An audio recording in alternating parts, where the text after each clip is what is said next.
Have you ever asked yourself that question? Perhaps you have been listening, reading, or inquiring, and you have reached a point of, shall we call it, intellectual understanding. You see the logic, you see the pattern, and yet you ask, I understand all this verbally, but how does one actually break free of a habit? This is the question, isn't it? It is the great human cry. We see our own prisons, we understand their architecture, and still we cannot seem to find the door. So let us inquire into this together, very, very slowly and deeply. What is a habit after all? Part 1, the mechanical mind and the war of will.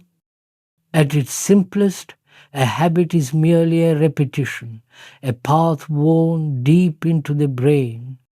When you clean your teeth every day, you don't pay much attention to it. The action becomes a routine, a mechanism that allows you to think about something else entirely. The brain, which is a material, physical organ, is designed to establish these patterns in order to function efficiently. But I am not speaking of such simple, useful routines.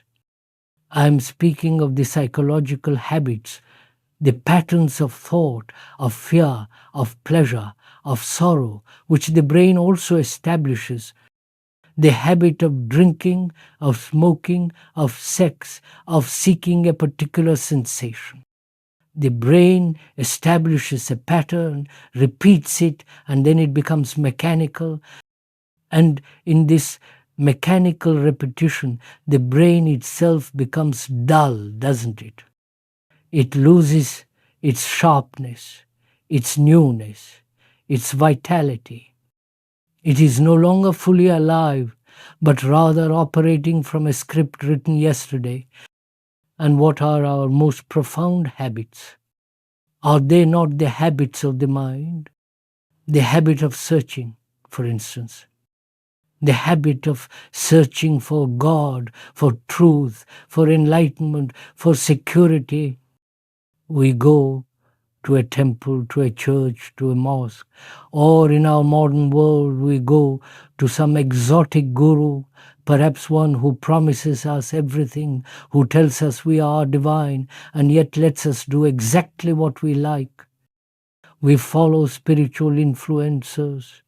We consume self-help books.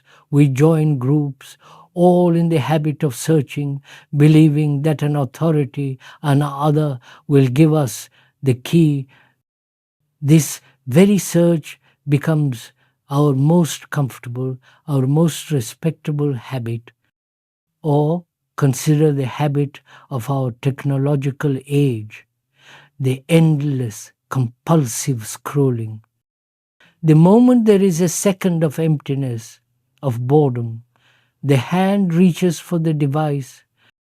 This is a pattern, a habit established in the brain, seeking escape, seeking a small jolt of pleasure, a distraction from the immediate reality of our own lives. The brain has become a machine of repetition. So the questioner asks, how do I break this? Let's take a very common, very deep habit, the habit of chattering. I'm not only speaking of chattering with others, though that is part of it. You may know people, perhaps you have even been in an interview or a meeting, where the other person, from the moment they enter, begins to talk. And they talk and talk and talk.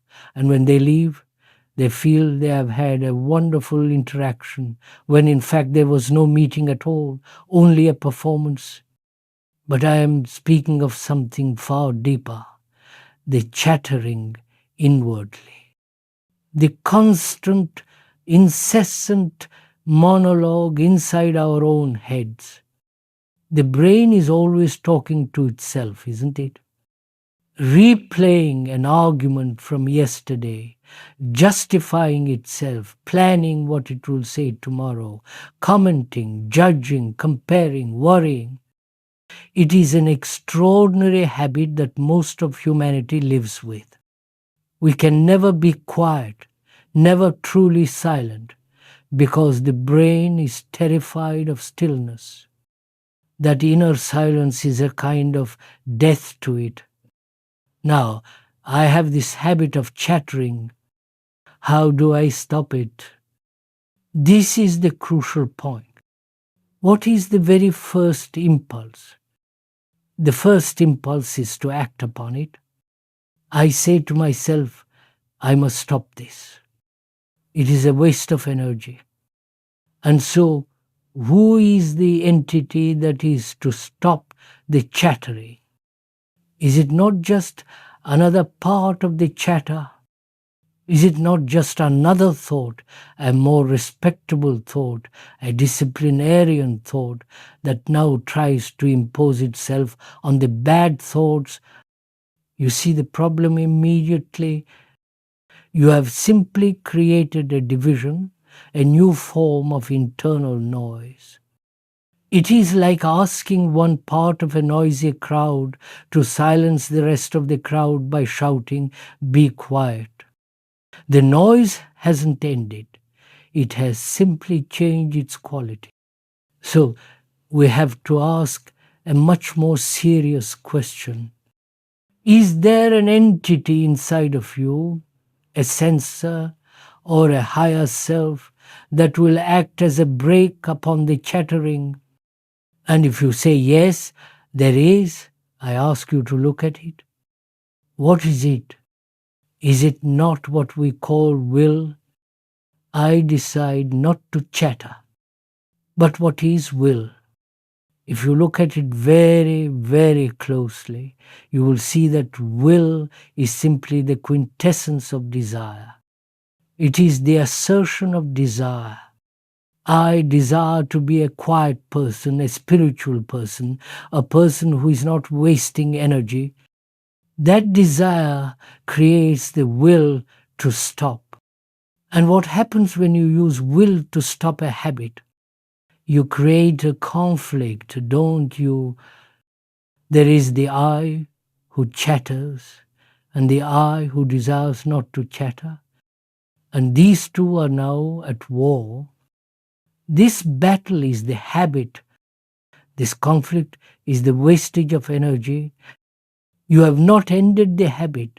You have just introduced a civil war.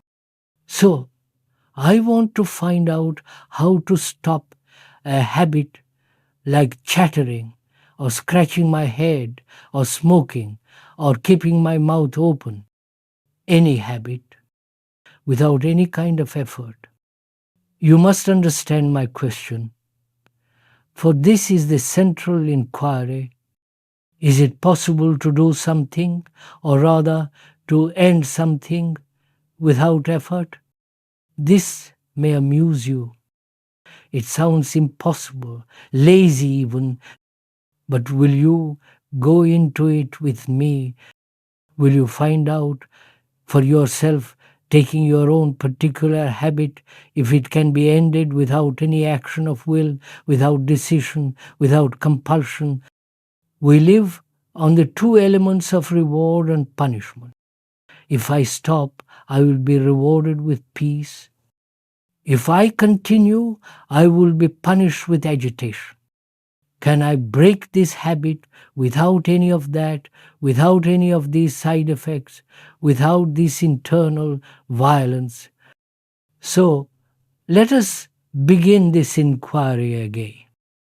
We want to find out how to end a habit without effort, without the violence of will and conflict. What is the first step? Surely it must be that I am aware of my habit. But what does this awareness mean? It's not merely that you, my friend, pointed out to me and then I realize it. If you tell me I'm chattering, I immediately have a reaction, don't I? I either resist it, I get hurt, I defend myself, or I say, yes, You are right, I must stop it. In either case, I am back in the circle of conflict and will. But if I see the habit for myself without being told, then I am a step ahead, if I can put it that way. I'm not reacting to you, I'm simply observing a fact in me. So, the first question you must ask yourself is, are you aware of your particular deep rooted habits?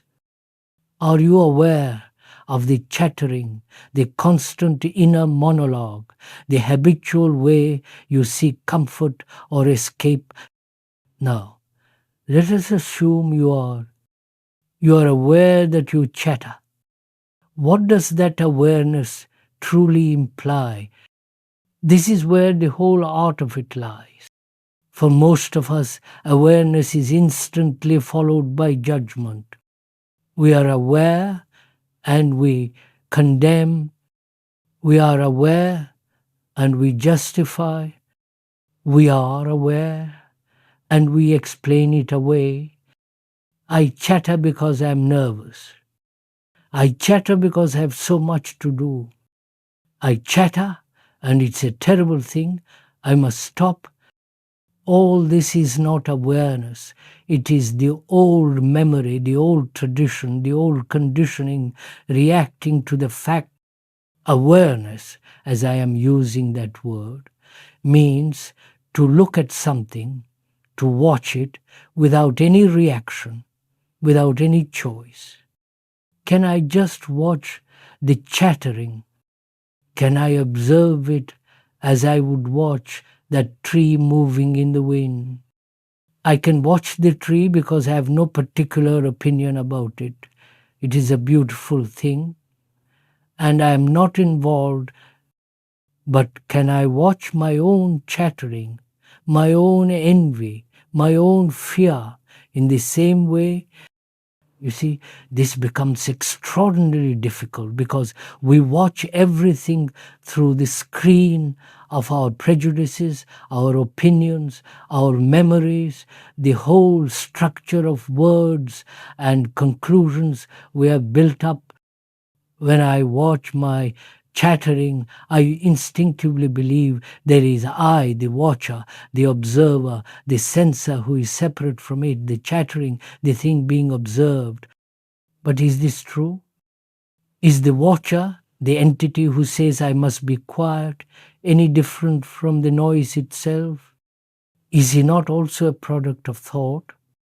Is he not just another fragment of memory, another part of the chattering that has taken on the role of the policeman? When you look deeply, you see the watcher is the chattering. The observer is the observed. There is no division. When this is seen, not intellectually, but as an absolute fact, then the quality of watching changes. It is no longer an act of control. It is just watching. There is no one seeking a reward. I will be peaceful if I stop. There is no one fearing a punishment. I am a failure if I continue. There is only the watching. And what is this state? The state of watching without a watcher, without any justification or condemnation. It is it not, a state of complete attention. At that second, all of your energy, all of your capacity is there in that flame of attention. I do not mean the attention that is brought about through desire, the attention that says, I must concentrate on this in order to get rid of it. That is not attention, that is just another form of self-centered will, another division. I am speaking of an attention that is total, effortless, and choiceless. When that complete attention is present, the habit has no place. It cannot exist in that light. It is dissolved, not fought. I know what you will say. You will experiment with this and you will say, yes, I see for a moment, for a second, when I gave that complete attention, the chattering stopped. It was gone. But it comes back an hour later or the next day, the habit returns. And now, what is your reaction? Please observe this in yourself. Your reaction is to say, it's back. I must do what I did before. I must pay attention again. So, you try to pay attention, you repeat the action that you remember brought you success. And what has happened? You have become mechanical. You have turned a living insight into a dead memory, a new method. You are not attending, you are simply reminding yourself to attend, which is not attention at all. You are caught in a loop, a repetition, and you are right back in the field of habit. So, we must go deeper. If you give your complete attention, the thing goes away. But if you're trying to give attention, you're wasting energy in the effort. The problem, then, is not the chattering. The problem is not attention. The problem is the wastage of energy. Do you follow this? My inquiry must shift. I will no longer be concerned with the symptom, which is the chattering. I will no longer be concerned with the mechanical repetition of a solution, which is paying attention. Instead, my whole focus will be on finding out how I am wasting energy. I am going to pursue that. I am going to watch, learn, and see in every corner of my life where this energy is leaking. Oh, and there are 1,000 ways. Chattering is one, but so is inner conflict. So is envy, comparing myself to another, whether it's their looks, their success, or their spirituality. So is seeking followers or being a follower. So is the constant pursuit of pleasure and the desperate avoidance of pain. So is nursing my own image, my own importance. All this is a colossal wastage of energy. When my mind is engaged in this inquiry, it is no longer becoming mechanical. It is not repeating a formula. It is moving. It is alive. It is active. It is constantly picking up new things, seeing its own subtle deceptions. This very movement of inquiry, this sensitivity, is what makes the brain extraordinarily alert. And when the brain is truly, wholly alert, when it is no longer fragmented by its own conflicts and methods, habits have no place. They simply cannot take root in a mind that is fully awake.